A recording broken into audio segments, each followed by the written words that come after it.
Bismillahirrahmanirrahim. Assalamualaikum warahmatullahi wabarakatuh. Selamat pagi anak-anak kelas 2 yang hebat. Apa kabar hari ini? Semoga kalian semua selalu diberi kesehatan ya. Sebelum pembelajaran dimulai, marilah bersama-sama kita berdoa dengan mengucap basmalah. Bismillahirrahmanirrahim. Sebelum pembelajaran dimulai, pastikan anak-anak sudah siap ya, sudah segar, sudah mandi, sehingga bisa mengikuti pembelajaran dengan baik. Oke, sekarang kita mulai ya. Kita masuk di subtema 4 pembelajaran ke-1. Amatilah gambar berikut dengan cermat. Ceritakan perbedaan kedua gambar di atas kepada teman di sampingmu dan dengan percaya diri. Gambar manakah yang menunjukkan sikap rukun di masyarakat? Nah, sekarang kita lihat. Untuk gambar yang pertama, itu gambar situasi lingkungan masyarakat yang kotor kumuh. Sedangkan yang kedua, mereka melakukan kerja bakti untuk membersihkan lingkungan. Jadi gambar mana ya? Gambar yang pertama atau gambar yang kedua yang menunjukkan sikap rukun di masyarakat? Ya, yang menunjukkan menunjukkan sikap rukun di masyarakat adalah gambar nomor 2, yaitu masyarakat sedang membersihkan lingkungan dengan bersama-sama dengan bergotong royong. Apakah masyarakat di sekitar rumah Udin selalu rukun? Beri tanda centang untuk gambar yang menunjukkan sikap rukun di masyarakat. Coba sekarang kita lihat satu persatu. Gambar yang pertama adalah gambar seseorang terjatuh dari motor dan ada orang lain yang berusaha untuk menolong. Yang kedua adalah kerja bakti di jalan raya atau di desa ya itu ya. Di jalan atau di desa nggih. Terus yang ketiga adalah musyawarah. Lalu kemudian kemudian yang terakhir adalah gambar lingkungan yang kumuh atau kotor. Oke. Nah, jadi yang termasuk sikap hidup rukun di masyarakat adalah gambar nomor 1, nomor 2, dan nomor 3. Sedangkan gambar nomor 4 yang menunjukkan lingkungan yang kumuh itu tidak termasuk sikap yang mencerminkan rukun di masyarakat. Nah, sekarang kita lihat di situ ada gambar Udin dan Edo. Nah, kita baca bersama ya bacaannya. Membuang sampah di tempat sampah. Udin selalu menjaga kebersihan. Sampah-sampah yang berserakan dibuang di tempat sampah. Sebaliknya, Badu tidak menjaga kebersihan rumah. Badu membuang sampah ke dalam got. Buang saja sampahmu ke dalam got dekat rumah, ajak Badu kepada Udin. Tidak mau nanti air got menjadi tergenang dan bau, jawab Udin. Badu menyadari bahwa perbuatannya tidak baik. Ia meminta maaf kepada Udin. Badu juga berterima kasih kepada Udin karena sudah mengingatkan agar tidak membuang sampah sembarangan. Dalam percakapan tadi, Udin menolak ajakan Badu untuk membuang sampah di got. Nah, kalimat yang Udin ucapkan adalah kalimat penolakan. Apa itu kalimat penolakan? Kalimat penolakan adalah kalimat yang diucapkan untuk menolak sesuatu. Biasanya kalimat penolakan menggunakan kata tidak dan maaf. Kalimat penolakan harus diucapkan dengan sopan. Jika menulis kalimat penolakan harus diakhiri dengan tanda titik. Jadi ketika kalian menolak ajakan seseorang atau ajakan orang tua atau ajakan teman, kita harus menolak dengan mengucapkan kata-kata yang sopan. Tidak boleh membentak-bentak atau bahkan menggunakan kata yang kasar, tidak boleh ya. Nah, di sini Bu Guru punya contoh-contoh kalimat penolakan. Yang pertama, maaf, saya tidak mau merobek buku ini. Maaf, saya tidak mau merobek buku ini. Nah, contoh yang kedua, maaf, aku tidak bisa melihat badut karena akan pergi ke rumah kakek. Nah, di sini kalimat penolakan dengan menggunakan kata maaf dan diakhiri dengan tanda titik. Nah, setelah melihat contoh-contoh tadi di depan, coba buatlah kalimat penolakan jika kamu yang pertama diajak untuk menyontek. Nah, kira-kira kalian mau tidak ya kalau diajak untuk menyontek? Nah, kalau kalian tidak mau berarti bagaimana cara menolaknya? Misalkan dengan cara, maaf aku tidak mau mencontek karena itu perbuatan dosa. Nah, contohnya seperti itu. Sekarang yang kedua, penolakan ketika diajak bermain saat kamu akan pergi. Kamu diajak bermain, tapi di saat kamu mau pergi. Bagaimana cara menolaknya? Contoh kalimatnya seperti apa? Maaf, aku tidak bisa bermain karena aku akan segera pergi. Nah, itu contohnya.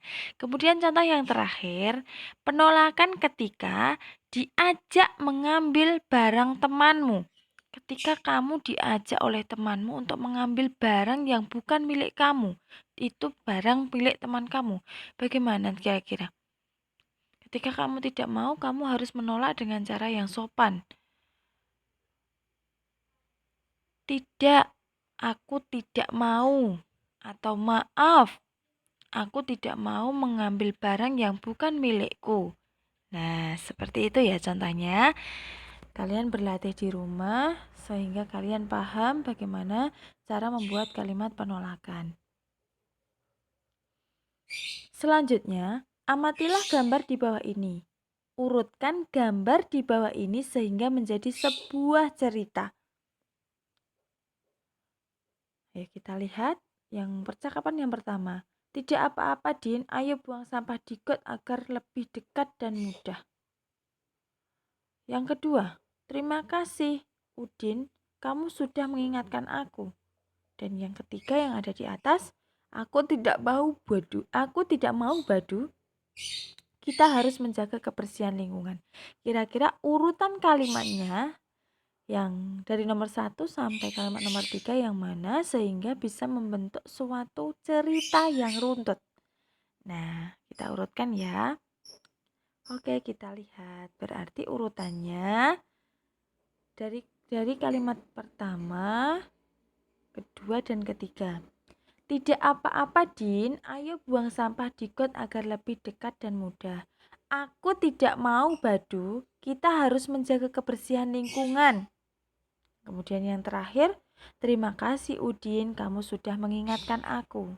Nah, jadi di situ sudah diurutkan ya urutannya. Rumah Udin bersih dan nyaman. Udin, Edo, dan Siti membuat prakarya di rumah Edo. Mereka membuat prakarya dengan bahan yang berbeda. Coba amati gambar di bawah ini. Nah, di sini ada sebuah karya seni. Nah, di situ menunjukkan ada gambar hewan, burung, bunga.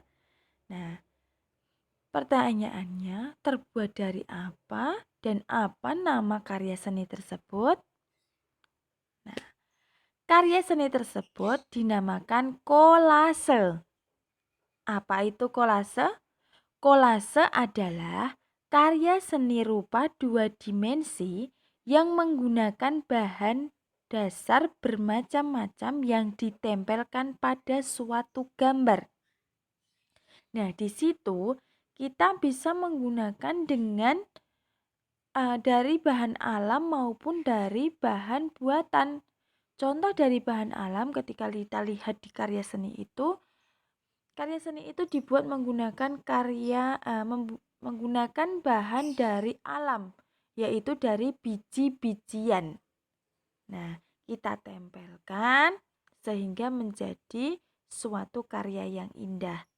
Nah, di situ digunakan alat dan bahan dari alam, yaitu biji-bijian. Atau juga bisa menggunakan daun kering. Lalu kemudian kita lihat karya seni yang selanjutnya. Jika kita lihat sekilas, karya seni di sini sama dengan yang tadi, dengan yang kolase.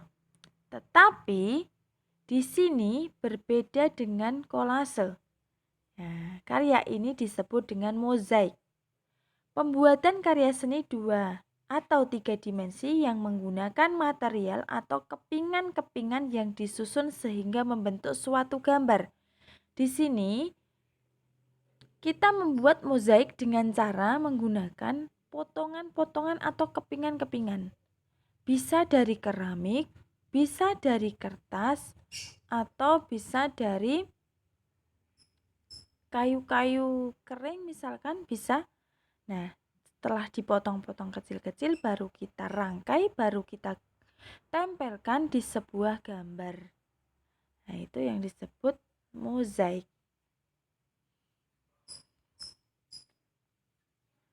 Kemudian kita lihat, di sini ada bahan dan ada hasil karya seni. Pasangkan hasil karya dengan bahan yang peralatan yang sesuai. Kita lihat bahannya dan kita pasangkan dengan karya yang terbuat dari bahan tersebut. Kita lihat yang pertama itu ada biji-bijian, lem, kertas, dan pensil. Yang kedua ada pasir, dari pasir, dan yang ketiga dari daun-daunan. Kira-kira mana yang cocok dengan bahan-bahan tersebut? Oke, kita lihat. Nah, untuk karya dari biji-bijian ada di karya nomor 3. Sedangkan dari pasir ada di karya nomor 2 dan dari daun-daunan di karya yang pertama. Nah, kita lihat sekarang. Kita harus bisa menuliskan alat dan bahan apa saja yang digunakan ketika membuat karya seni, kolase ataupun mozaik. Yang pertama, tadi kita lihat di situ menggunakan daun-daun kering. Itu adalah karya seni milik Udin. Alat-alatnya apa saja? Yaitu kertas gambar, pensil, lem, daun kering, pensil warna, krayon, dan spidol. Di karya yang kedua adalah karya milik Siti. Karya milik Siti menggunakan kertas gambar, pensil, lem, pasir, kulit kerang, pensil warna, krayon, dan spidol. Dan yang terakhir, karya milik Edo menggunakan bahan kertas gambar, pensil, lem, biji-bijian, bisa biji kacang hijau, kacang merah, beras, kedelai, jagung, atau yang lain. Nah, kemudian kita akan belajar untuk menentukan jumlah dan selisih kedua bilangan tersebut. Ketika ada perintah untuk menentukan jumlah, berarti secara otomatis kita menjumlahkan bilangan dengan bilangan yang lainnya. Tapi jika perintahnya menentukan selisih, maka kita menggunakan cara pengurangan. Bilangan yang satu dikurangkan dengan bilangan yang lain. Contoh yang pertama, bilangan 356 dan 344.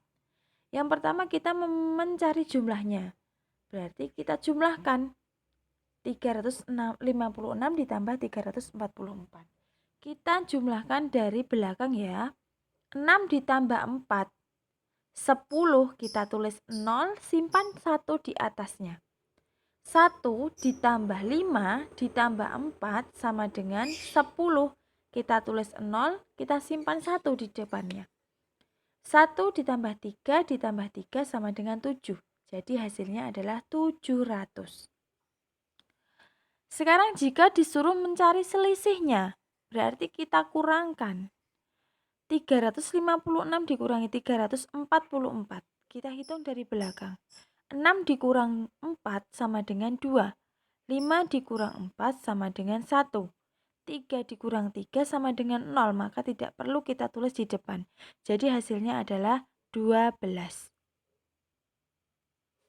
Selanjutnya, 508 dan 192. Jumlahnya, kita hitung dari belakang. 8 ditambah 2, 10 menyimpan 1. 1 ditambah 0 ditambah 9 sama dengan 10. Ditulis angka 0 menyimpan 1 di atas. 1 ditambah 5 ditambah 1 sama dengan 7. 700. Kemudian untuk selisihnya dikurangkan seperti contoh yang pertama. 8 dikurangi 2 sama dengan 6. 0 dikurangi 9. Apakah 0 bisa dikurangi angka 9? Tidak bisa. Maka kita harus meminjam dengan yang ada di depannya. Kita pinjam angka 1. Jadi kita taruh di depan angka 0. Jadi 10. 10 dikurangi 9 sama dengan 1. Nah, karena 5 tadi sudah dipinjam 1, maka sisa 4. 4 dikurangi 1 sama dengan 3, maka selisihnya adalah 316. Untuk tugas, yang pertama Bu Bena halaman 61 nomor 1 dan 2. Yang kedua, Bu Bena halaman 64, ayo berlatih. Di situ ada soal matematika. Yang ketiga, tugas membuat karya seni kolase atau mozaik dengan gambar hewan. Memilih salah satu saja ya, bisa kolase, bisa mozaik.